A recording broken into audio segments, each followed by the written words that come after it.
Salut tout le monde, j'espère que vous allez bien. Je fais cette vidéo à la demande de quelqu'un. Quelqu'un m'a demandé, Maria, s'il te plaît, parle de ce sujet. Et me voilà.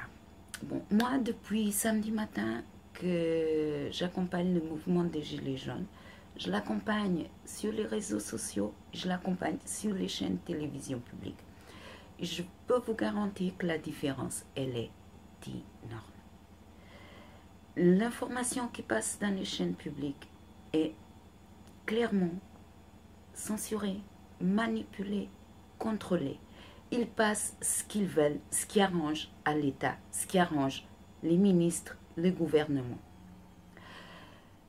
Les chiffres qu'ils donnent, les chiffres officiels, on sait tous que c'est pas réel, c'est pas vrai.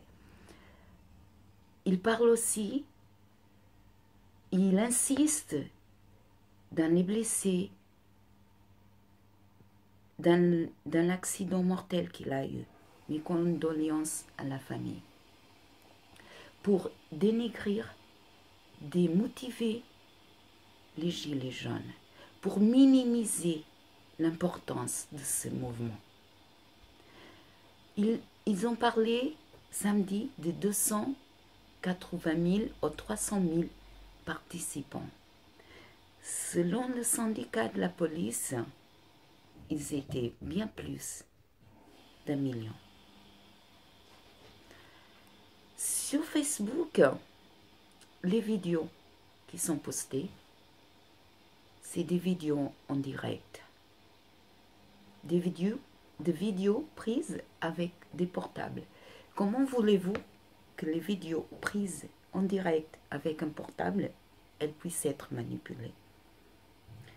Si une rotonde, si une place, elle est remplie de gilets jaunes, elle est où le mensonge? Elle est où la manipulation? Il paraît qu'il y a eu des photos qui étaient postées, notamment une photo de Clermont-Ferrand, que la place jaune, elle était remplie, a craqué, et que cette photo n'était pas prise le 17 novembre. Mais ça n'empêche, et ça je peux vous le garantir, que la place jaune à Clermont-Ferrand, elle était remplie ce jour-là. À chacun de regarder, d'analyser, de réfléchir. Exactement comme les personnes qui sont infiltrées au milieu de ce mouvement avec l'intention de causer des problèmes.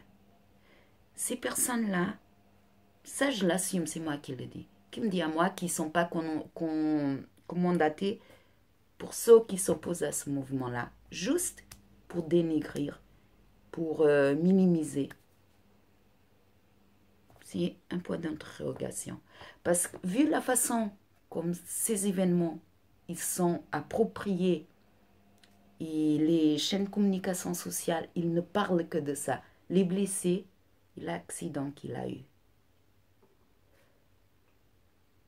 Le ministre de l'Intérieur, M. Castanera, le moment qu'il fait l'annonce du décès de cette manifestante, on dirait qu'il était content. C'était tellement évident, sa mise en scène.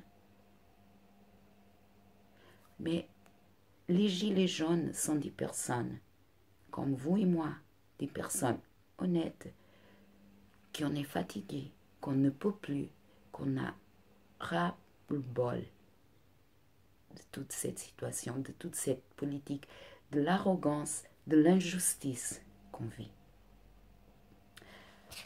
Voilà, ça je voulais vous dire avant que je commence vraiment à parler du sujet de cette vidéo. Je vais vous lire une phrase. L'ignorance est la pire des maladies. Elle rend les personnes inconscientes, abrutit leur intelligence et affaiblit leur système de défense. Ce qui les rend, ces personnes-là, manipulables et dangereuses pour elles et pour leur propre entourage. il faut faire attention.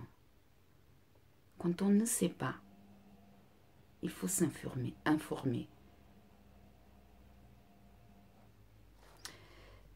Il y a eu 2 mesures qui étaient approuvées hier. Une, les députés ne payeront plus la CSG.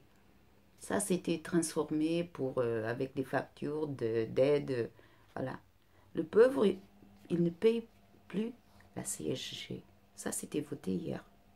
Et ce que c'était voté hier aussi, c'est 600 millions d'euros de moins pour le budget de la transition écologique. On dirait que le gouvernement, il fait de la provocation. Ça, c'était hier. Le timing, il est parfait. Mais bon, stop à la manipulation, au mensonge et à la provocation. J'appelle aux manifestants pour rester dans la calme, pour s'organiser intelligemment, afin d'éviter encore plus de blessés, plus d'accidents. Car c'est ça que le gouvernement il veut, c'est ça qu'il cherche. Parce que plus il a de blessés, plus qu'il a d'accidents, plus qu'il a des problèmes, plus il peut s'appuyer que ce mouvement n'est pas sérieux. Il faut faire attention à ça. On vaut mieux, vous qui êtes dans la rue, vous valez beaucoup mieux que les ministres, le Premier ministre, le Président de la République et ces chaînes de communication qui sont au service, contrôlées et manipulées par l'État. Mais, Monsieur le Président, rassurez-vous, parce que le peuple, il se réveille. Leur source d'information n'est plus seulement l'information que vous voulez qu'on aille. Parce que grâce à Internet, grâce aux réseaux sociaux, et au moins que vous nous coupez ça, on peut se maintenir informé. On peut avoir accès à la vérité. Ne nous prenez pas pour des cons. Parce que maintenant, on est au courant. On a marre d'être cher à Cagnon pour vos politiques, pour favoriser vos amis riches. Je fais un appel au peuple français. On est tous du même côté. Nous, on est tous dans la merde.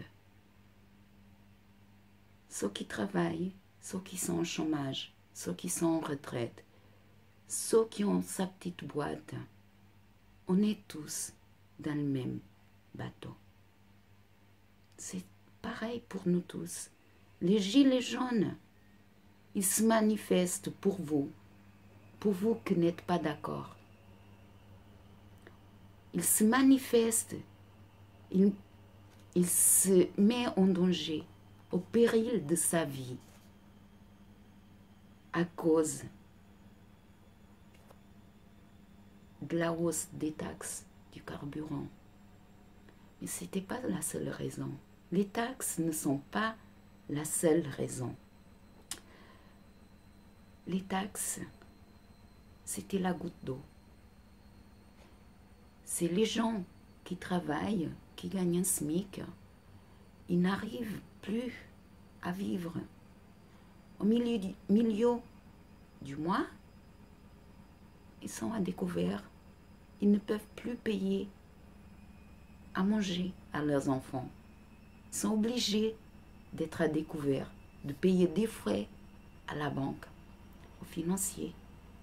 Eux, ils bénéficient encore. Parce qu'ils sont gentils, ils nous donnent un crédit. Mais tous les frais qu'ils nous prennent,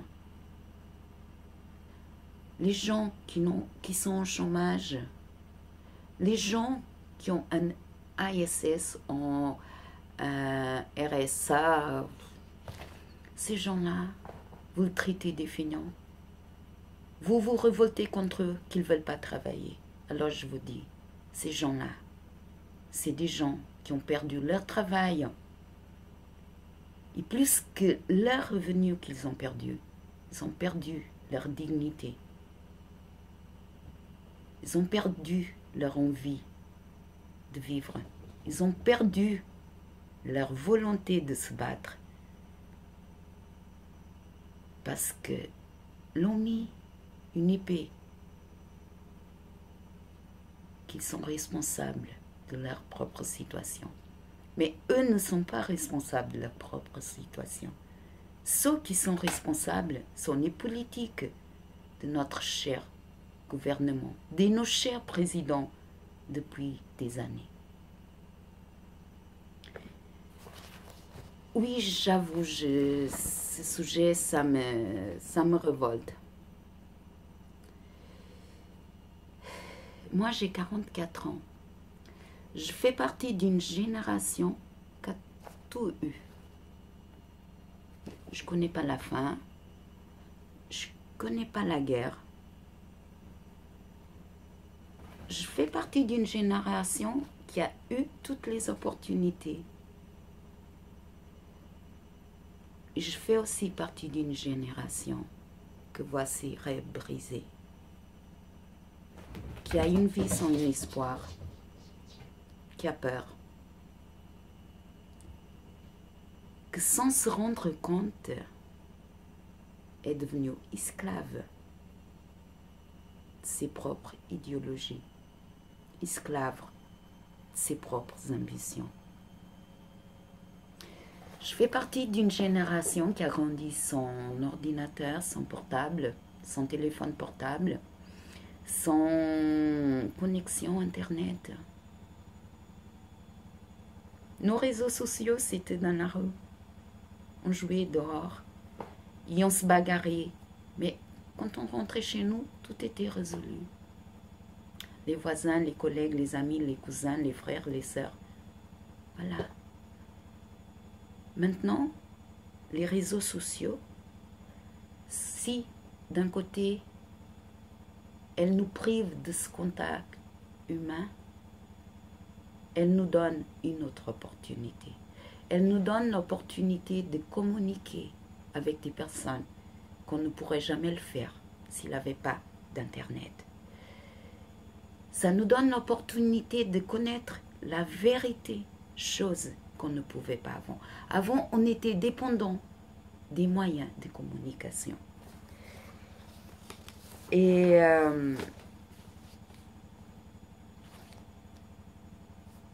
la vérité, quand on commence à se poser des questions, quand trop c'est trop, on va la chercher. Et si on a vraiment envie, on la retrouve. On se pose des questions. Et sachez une chose, tout est possible. La seule chose que puisse nous empêcher de voir la vérité est notre propre volonté de croire. Croire que la vérité n'est pas celle qu'on voit, mais celle qu'on a envie de voir, celle qu'on a envie de croire. C'est dommage l'attitude du gouvernement, de total mépris. J'ai bien pire que le propre gouvernement eux-mêmes. Ils attirent les gilets jaunes avec leur attitude à Paris pour les massacrer. Et en plus, pour après, pouvoir faire des mesures qu'ils vont nous dire que sont pour notre propre bien, pour notre propre sécurité. Faites attention. Protégez-vous.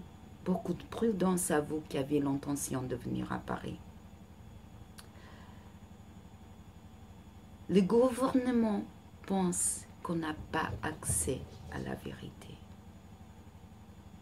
Mais si, on a accès à la vérité.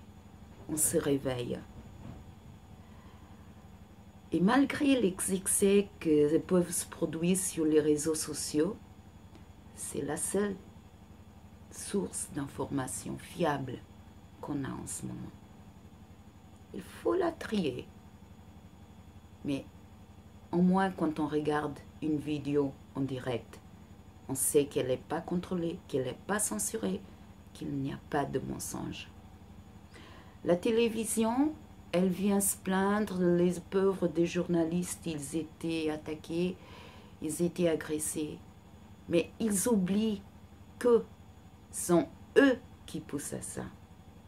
Ils n'ont qu'à informer, dire la vérité. C'est la seule chose qu'on me demande. Dites la vérité. Mais vous avez peur, je sais, vous avez peur pour votre poste, pour votre travail, pour être licencié. Oui, toujours la même chose, toujours les moyens économiques. Alors, réfléchissez, faites attention aux publications que vous regardez avec l'intention de minimiser, de dénigrer le mouvement des Gilets jaunes. Faites attention. Une autre chose, moi, j'en ai marre d'entendre les ministres, Monsieur le ministre de l'Intérieur, Monsieur le ministre de la Transition écologique, Madame la ministre de la Santé, que Monsieur Macron, il était élu démocratiquement. Là, une chose que vous avez oubliée, c'était un suffrage démocratique. Ouais, il était élu démocratiquement. Sauf que vous avez oublié une chose. Monsieur Macron, il était une option. Entre la peste et la colère, c'était ça le choix du peuple français. Monsieur Macron, s'il a eu des votes, les votes, ce n'était pas pour lui, c'était contre Le Pen. Vous l'avez oublié vite, parce que vous n'êtes pas le président de tous les Français. Vous êtes un choix, une option, pas le président. Alors, pour moi, c'est que pour impacter plus et toucher l'économie, et ça sera super à côté du mouvement des Gilets jaunes. Vendredi, c'est Black Friday. Un boycott à Black Friday. Ayez le courage, merde. Ayez le courage de ne rien acheter ce jour-là. Parce que vous allez acheter chez Amazon, c'est les grandes chaînes, chez les grandes hypermarchés. Et vous ne vous rendez même pas compte que le prix que vous allez payer ce jour-là, c'est le prix qu'on devrait payer tous les jours. Parce que ce jour-là, le prix que vous allez acheter en promotion, c'est des choses qu'ils ne vendent plus.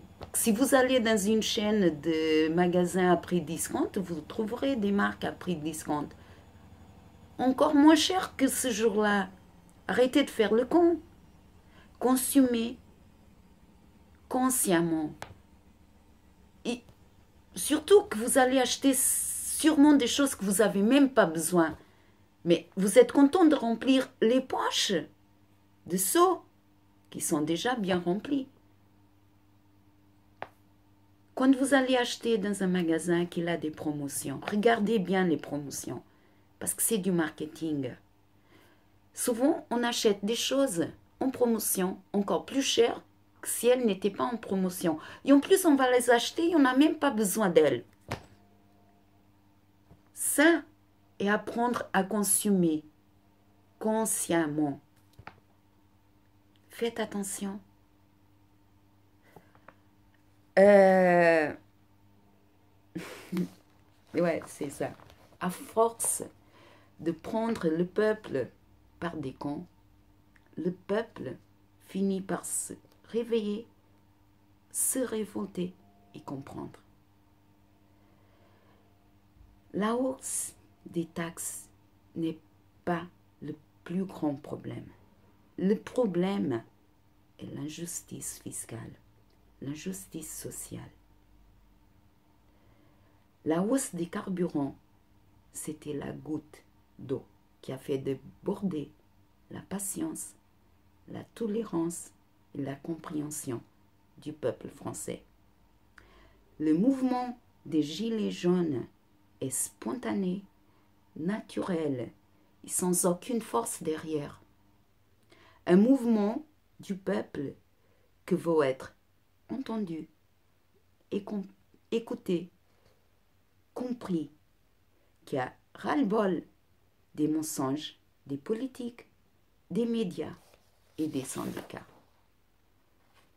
Et le succès de ce mouvement est dû au peuple, seulement au peuple. Et encore, le peuple, il n'est pas uni, mais je ferai une autre vidéo sur le sujet, parce que on est tous dans la merde. Alors pourquoi diviser le peuple? Vous n'êtes pas d'accord avec ce mouvement,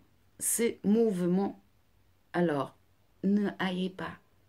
Mais au moins, avant de critiquer, informez-vous. Parce qu'on a tous des raisons et des raisons pour se manifester. Voilà, c'est ce que je voulais dire. Et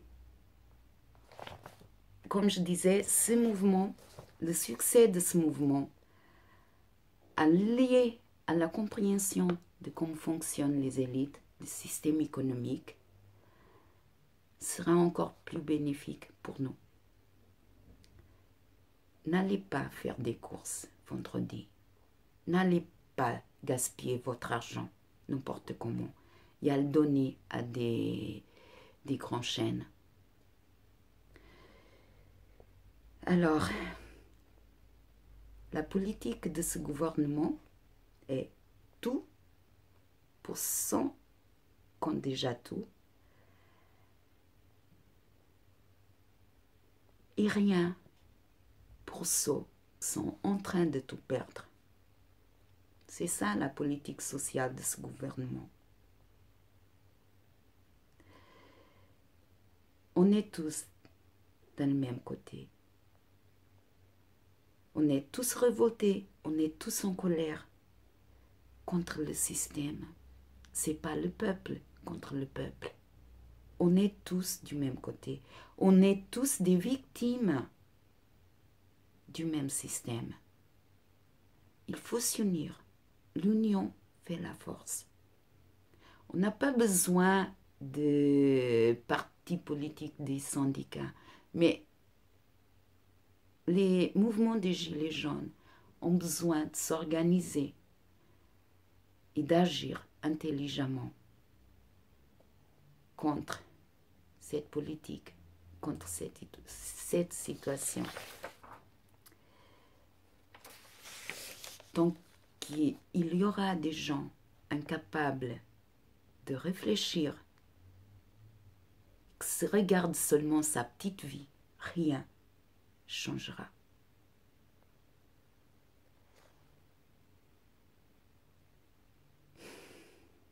Encore une fois, c'est ma dernière phrase. Ce n'est pas le peuple contre le peuple. Le mouvement des Gilets jaunes est le mouvement des Français. Le mouvement de ceux qui travaillent et n'y arrivent plus à payer ses factures. Et encore moins à se faire plaisir et à vivre correctement. C'est le mouvement des retraités qui, avec leur retraite, ne peuvent pas vivre. Les mouvements des chômeurs, que s'ils ne travaillent pas, ne vous faites pas des illusions. C'est parce qu'ils n'arrivent pas à trouver du travail. Ce n'est pas parce que ça le fait plaisir de rester à la maison. Ça, c'est encore quelque chose que vous devez changer. Ne vous révoltez pas contre le chômeur. Ne vous révoltez pas contre les personnes qui ont le RSA.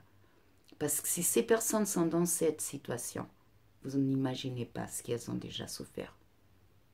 Et en plus, ce n'est pas leur faute. Malgré, hélas, le peuple, il se divise lui-même.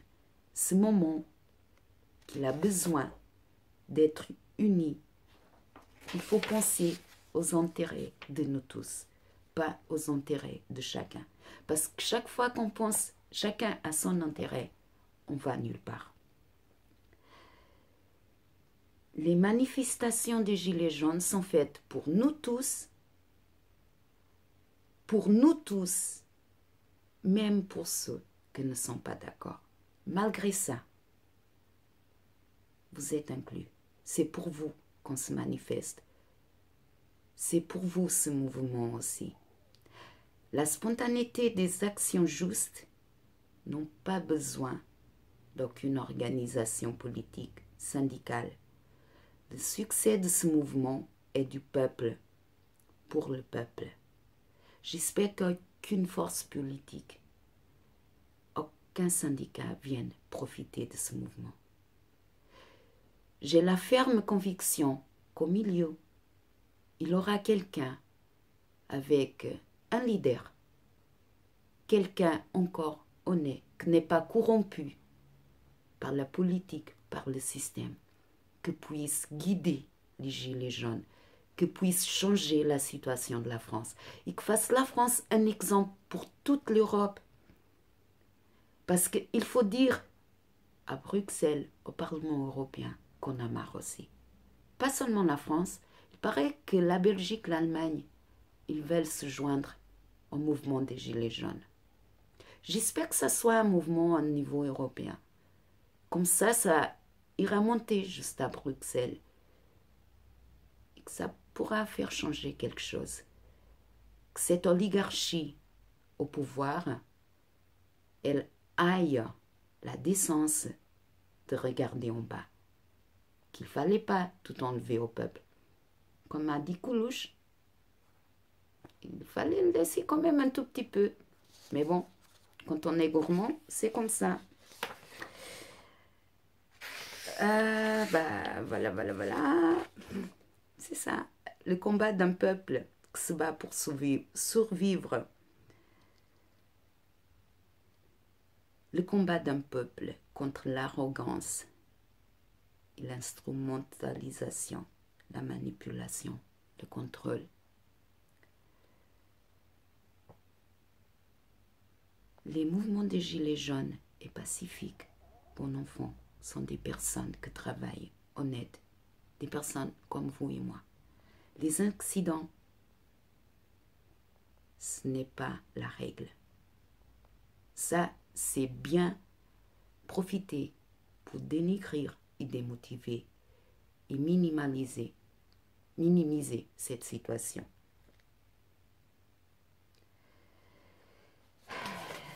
Ce que je dis, prudence aux Gilets jaunes, courage et que ça soit un succès pour nous tous, pour vous qui êtes dehors, pour moi que je vous soutiens de tout mon cœur. À bientôt.